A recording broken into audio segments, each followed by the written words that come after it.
Hi, it's Chris Watkin here, and I'm back with the next ICG webinar. And today I'm joined by the who's who of UK estate agency, PropTech and estate agency. And the first question we're going to answer today is there an argument for estate agents to allow their team members to work remotely, even for a couple of days a week? So first, I'd like to go to the estate agent in the room, the Viking himself, Kristjan Byfield. Kristjan, are any of your staff working? We're not allowed to call them staff anymore, colleagues working from home? Yeah, so I mean, we actually got to sort of test this about a year ago. So our head of property management had been aspiring for years to move to the countryside, loved working for us, and wanted to find that balance. So we actually tried this a year ago. We basically said to him, cool, you can move to Suffolk, do 3 days a week in Suffolk. He's good mates with my business partner. So we were like, you come up on a Tuesday, you stay in London Tuesday night. So he does a Tuesday, Wednesday in our office and 3 days from home. And I have to say, you know, we had our concerns, we had our reservations about it, but we definitely thought it was worth a crack, and it worked brilliantly, you know. And what we learned from that, we then applied when lockdown hit. So, you know, we've still got our sort of chief administrator is the main caretaker for both of his parents are both particularly at risk at the moment. So he's their main caregiver. He's been staying at home, and actually he's ran our entire lettings admin team completely from home. He's not done a single day in the office. So I think absolutely it works brilliantly.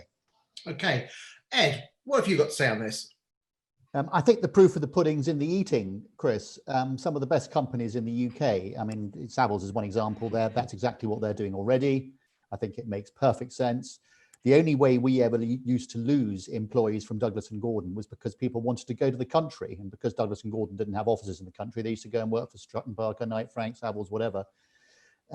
So this will absolutely solve that issue and give people a much better work-life balance. So I think it's a no-brainer regardless of COVID. Maria, you work for Global 4.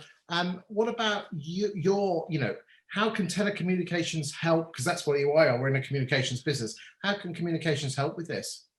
Yeah, well, hosted technology now is designed specifically for working from home. So you can literally connect anywhere as if you're in the office. So yeah, there's no restriction there. From a monitoring perspective and from a routing perspective, all calls can be routed through to colleagues exactly the same as if they were in the office. So there's no interference in terms of customer service. It can be exactly the same. And in terms of reporting, business owners are able to see exactly how many calls have come into the business, where they've gone to, how many calls are being made. So there's the ability to fully report on that. And if you want to, you can even put a broadband into business grade broadband directly into the person that's working remotely into their office at home, and you can monitor that as well, have full control over that. So there's lots of things that you can do. What do you guys do, Kristjan? As far as caught me there, Maria. Sorry.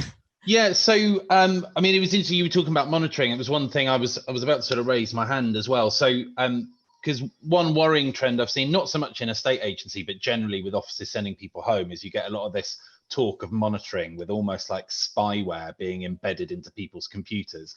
I think that is horrendous and horribly wrong. I think if you need to check exactly when your member of staff is logged into a computer, then whoever is managing those members of staff needs reallocating or retraining, because you should be able to know if a member of staff's being effective in their role without specifically needing to know exactly what hours they work. And again, our property manager, that was a really interesting thing with him, is that our office is only open at 10 a.m. He's an early riser. He's usually up at 5:30, 6 o'clock in the morning naturally. And so he's developed his own schedule. He usually gets up at sort of 6 in the morning, takes his dog for a walk. And then by 7 o'clock in the morning, he's logged on his computer and he does about an hour's work, reviews his emails, sees what, and our dashboard sees what is urgent, sort of actions anything that's super urgent. Then he'll go and have a bit of breakfast, do something else. And, he breaks up his day quite a bit. He has several breaks in it.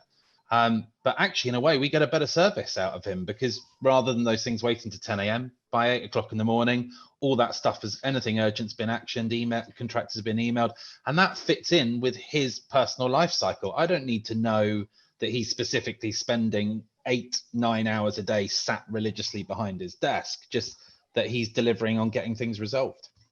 Okay, we'll go to Jamie, then Maria.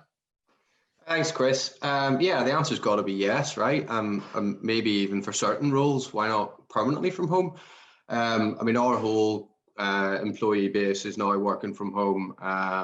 There's 200 and something people, a broad mix of roles. But I think with an agency, you know, having a couple of days away from the office to be able to focus on planning, on aspects of the role that you get really distracted when you're in the office, I think certainly. But, you know, say sales progressors, could they work from home full time and be more effective? Can negotiators work from home? You know, I think to Kristjan's point, you don't want to be big brother in terms of looking over their shoulder when they were logged on, when they weren't, but you need the MI to ensure that you're delivering the customer service, so that you know, to Maria's point, you need to invest in some technology to make sure that you've got the infrastructure to do it. But I think times are changing, they've already changed. I think we're going to see a lot more of a mix of home working, full stop.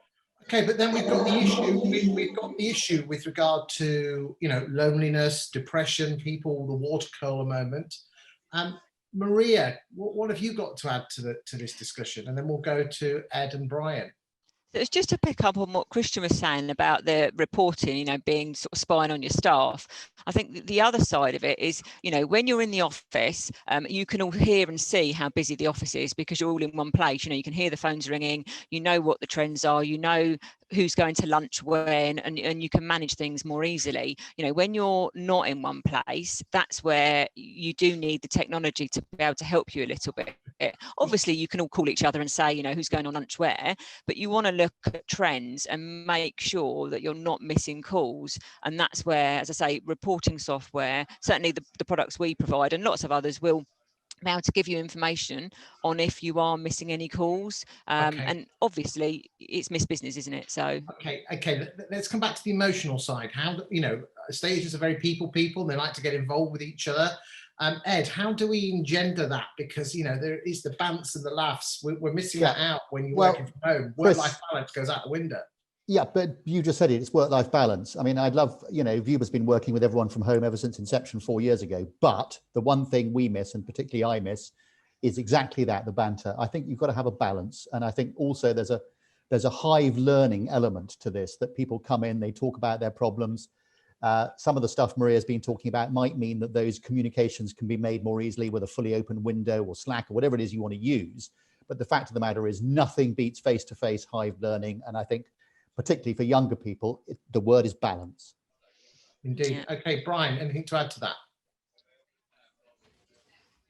Paul?